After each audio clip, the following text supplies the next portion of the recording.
আসসালামু আলাইকুম। মোর নাম রমেশা খাতুন। মোর ঘর সিঙ্গারি বাজারের লগত নগাঁও সিঙ্গারি থানা জুরিয়ার বারেকে মোক বাইল মিছা কথা কই আনিছে, মোক আনি মতো এতে বিক্রি করে দিছে। এতে মই বহুত অসুস্থ হয়ে আছো। মোর পুরা বহুত ডাঙর বেমার, সিজারিংটো কাটি গৈছে, ব্লাড গৈ আছে, বহুত পেন হয়ে আছে। মই বহুত কষ্ট করে আছো। বারেকে কইছে মোক নিব, এতে মোক নিনে টকাও ডিমান্ড করেছে 1,80,000 টাকা। মই 70,000 টাকা দিছো। এতিয়া সি ফোন রিসিভ নকৰে, সি ক'ত আছে মই ক'ব নোৱাৰোঁ। ঘৰৰ মানুহেও বিচাৰি নাপায়।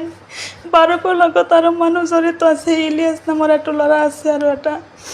আপোনালোকে অকণমান অনুৰোধ কৰি মোক যিমান সোনকালে পাৰে ইমান সোনকালে ইয়াৰ পৰা নিয়ক। মই নহ'লে মৰি যাম, মৰি যাম। 1 মাহৰ ওপৰত হৈ গ'ল, মোৰ কোনো ট্ৰিটমেণ্ট নাই। মই বহুত কষ্ট কৰি আছোঁ, বহুত বেমাৰ, বহুত ভুগি আছোঁ, বহুত কষ্টত আছোঁ মই। আপোনালোকৰ কাণত বিনম্ৰভাৱে অনুৰোধ, যেনেকৈ পাৰে যিমান ইমাৰ্জেঞ্চি পাৰে মোক ইয়াৰ পৰা নিয়ক। আপোনালোকক অনুৰোধ কৰি আছোঁ, আপোনালোকে মোক যেনেকৈ পাৰে তেনেকৈ নিয়ক।